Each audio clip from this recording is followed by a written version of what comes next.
अभी स्थिति ऐसी है कि यूएस भी समझ नहीं पा रहा है। यूएस भी अब इसकी जांच कर रहा है कि ये हुआ कैसे पेजर अटैक, और अगर इस तरह का अटैक किया जा सकता है, अगर किसी ने ये करके दिखा दिया तो बाकी दूसरे देश भी इसे फॉलो करने लगेंगे। तब तो ये हो जाएगा कि अब साहब परमाणु जंग की बात छोड़िए, अब तो छोटी छोटी डिवाइस के जरिए दूसरे देशों के तमाम राजदूत या नेताओं या कमांडर्स को मारा जा सकता है।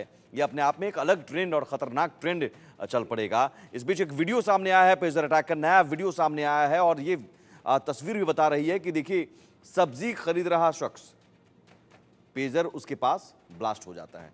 आप सोचिए कि बाजार में, मार्केट में सब्जी कोई खरीदने जाता है, उसके पास मोबाइल या पेजर है, मोबाइल भी हो सकता है, तो पेजर ब्लास्ट हो जाता है। बाजार में भगदड़ मचती है, लोग समझ नहीं पाते हैं। पेजर ब्लास्ट के बाद अफरा तफरी मच जाती है अस्पतालों में। उसके बाद एक के बाद एक ब्लास्ट होने लगते हैं और घायलों की लंबी लाइन लग जाती है अस्पतालों में। और ये तस्वीर वही तस्वीर है, सब्जी खरीदने गया वो शख्स, अचानक धमाका, पेजर में धमाका होता है और देखिए वहां एक शख्स नीचे गिर पड़ता है, दूसरा भागता है किसी तरह से, कोई कुछ समझ नहीं पाता। एक शख्स देखने की कोशिश करता है कि आखिर हुआ क्या यहां पर, फिर एक और ब्लास्ट होता है और उसके बाद बाजार में भगदड़ मचती है। ये न सिर्फ आप बता रहा है कि अब टेक्नोलॉजी के इस्तेमाल से युद्ध लड़े जा रहे हैं। इजराइल अब उन तकनीकों का इस्तेमाल कर रहा है जो आम रोजमर्रा की चीजें हैं, आम लोगों के पास हैं। और संजीव श्रीवास्तव हमारे साथ जुड़े हुए हैं, साथ ही अरविंद सिंह तेजावत भी हैं। अरविंद जी, जिस तरह से हम बात कर रहे हैं, देखिए इसका इम्पैक्ट क्या होगा?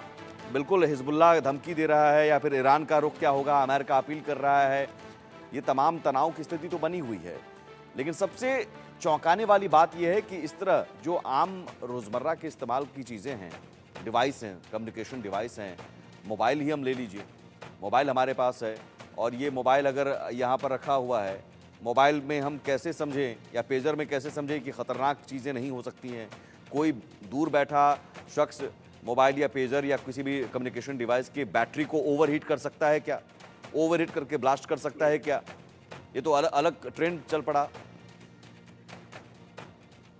बिल्कुल आपने ठीक कहा है। दरअसल इस तकनीक पे काम पिछले एक डिकेड से हो रहा है। एक दशक से भी अधिक समय में, पर ये खासकर अमेरिका में इस पे ज्यादा रिसर्च हो रही थी। पर इस पूरे काम में क्या एकदम अचानक से इजराइल बढ़त ले ले में इस चीज की उम्मीद नहीं थी। तो अचानक से बढ़त ले ली है। और मुझे ऐसा लगता है कि यह आगे आने वाले समय में बहुत ही खतरनाक होने वाला है। जैसे कि संजीव साहब ने भी पहले ही स्पष्ट कर दिया है कि यह मूलतः अंतर्राष्ट्रीय कानूनों का तो उल्लंघन है ही, उसके साथ साथ बहुत सारे नए प्रश्न भी खड़े हो रहे हैं। और आपने भी बिल्कुल ठीक कहा कि ये पूरा आगे आने वाला जो युद्ध है वो पूरा ही तकनीकी आधारित होने वाला है। और इसका कारण यह है कि अ, एक छोटा सा उदाहरण देता हूं कि अब जो युद्ध हैं पिछले काफी लंबे शताब्दियों से तकनीक के आधार पर जीते जा रहे हैं। मानस सांगा की सेना में 80,000 से भी अधिक सैनिक होने के बावजूद एक बाबर जो है वह केवल 15,000 सैनिकों के माध्यम से खानवा के युद्ध में अगर सांगा को हरा देता है, तो वह जी। केवल तकनीक ही थी, और वो तकनीक थी तोप और बारूद की। तो तकनीक के क्षेत्र में यह एक बहुत बड़ा और एकदम बहुत ही नया परिवर्तन है, जिसमें कोई दो राय नहीं है। भले इस घटना को हम अगर हम जिस तरीके से विध्वंस हुआ है, केवल 19-20 लोगों का जो मरने की जो सूचनाएं मिली हैं, अभी आज सुबह तक जो 9 लोगों के मरने की सूचनाएं थी, और अभी उसमें वृद्धि होकर 19-20 हो गए। तो यह तो है कि इतने बड़े पैमाने पे भले ही लोग नहीं मरे हो, पर आगे आने नहीं, वाले लेकिन इसमें समय में सबसे यह खतरनाक चीज है कि किसी भी देश के राष्ट्राध्यक्ष को अगर निशाना बनाने की कोशिश हो सकती है, इसमें राजदूत को निशाना बनाने की कोशिश होती है, इसमें किसी बिल्कुल कमांडर को, सैन्य कमांडर किसी देश का हो, उसे मारने की कोशिश हो सकती है, क्योंकि सबके पास कम्युनिकेशन डिवाइस तो हैं आज की तारीख में, सब रखते हैं, सब कैरी करते हैं।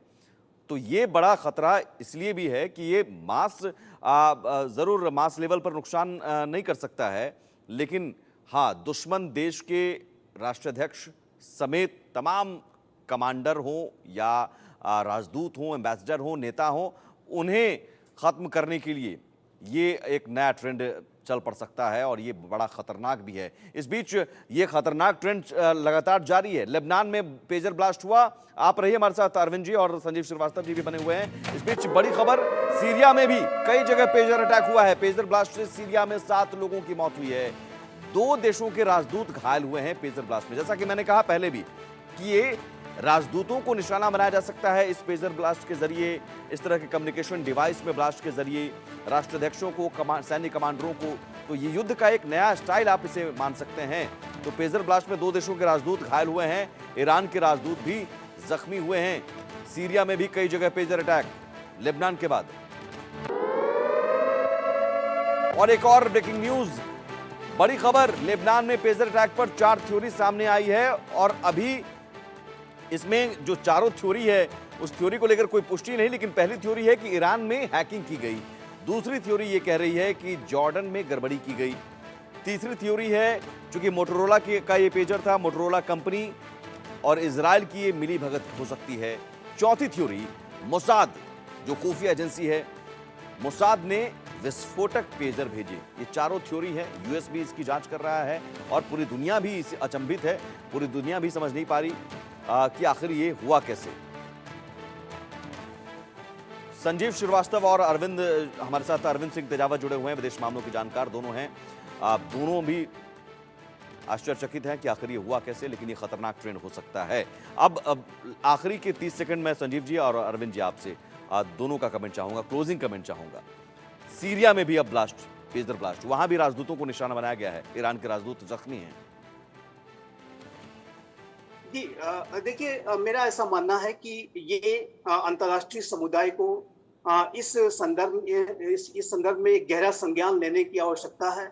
और जैसा कि हम न्यूक्लियर, बायोलॉजिकल और केमिकल वेपन के संदर्भ में जो कन्वेंशंस बनाए गए हैं कि इस तरीके के जो वेपन्स ऑफ मास डिस्ट्रक्शन का इस्तेमाल नहीं किया जा सकता, इसी तरीके से अब साइबर डोमेन के संदर्भ में भी एक कन्वेंशन की आवश्यकता है, ताकि कोई भी स्टेट हो, एक्टर हो, चाहे कोई भी एजेंसी हो, इस तरीके के जो मास इंजरीज को कराने का और मास कैजुअलिटीज को भी ये जो है कर सकता है।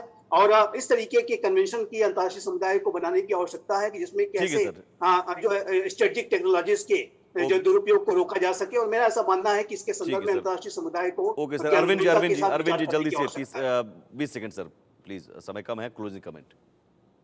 इसके बहुत ही दूरगामी परिणाम होने वाले हैं, क्योंकि यह एक तरीके से फ्यूडलिज्म की तरफ भी वापस, हमें रिग्रेसिव डेवलपमेंट की तरफ भी हमारा वो रुख हो सकता है, क्योंकि अब जो विदेशी कंपनियां हैं वो ज्यादा रिलायबल नहीं रहेगी। और ऐसे में क्या होगा कि जो इस तरीके के जो प्रोडक्शन होंगे वो मुझे लगता है कि कंट्री लेवल पर लिमिटेड हो जाएंगे, क्योंकि यहाँ पे बहुत सारे सिक्योरिटी इश्यूज आ रहे हैं। तो एक जो ग्लोबलाइजेशन को लेकर जो एक हमारी सोच उभर रही थी और उससे जो वर्ल्ड इकोनॉमी को एक जो बूस्ट मिला था, मुझे लगता है कि उसको भी धक्का लगने की संभावना है। और जैसा कि संजीव साहब ने कहा है कि ये अंतर्राष्ट्रीय कानूनों का भी उल्लंघन है, तो बहुत सारी नई समस्या और नए प्रश्न खड़े होने वाले हैं इस मामले में। इजराइल जवाब जरूरी है कि जल्द से जल्द खोजा जाए। बहुत शुक्रिया संजीव श्रीवास्तव जी और अरविंद सिंह तेजावत जी इस चर्चा में शामिल होने के लिए। जाहिर है ये नया तरीका, लेकिन नया तरीका ना रॉकेट ना मिसाइल, हमले का नया स्टाइल बहुत खतरनाक है और इसे रोकने की कोशिश जरूर होनी चाहिए। एक छोटा सा ब्रेक के उस पार भी इंडिया न्यूज पर खबरों का सिलसिला लगातार जारी है।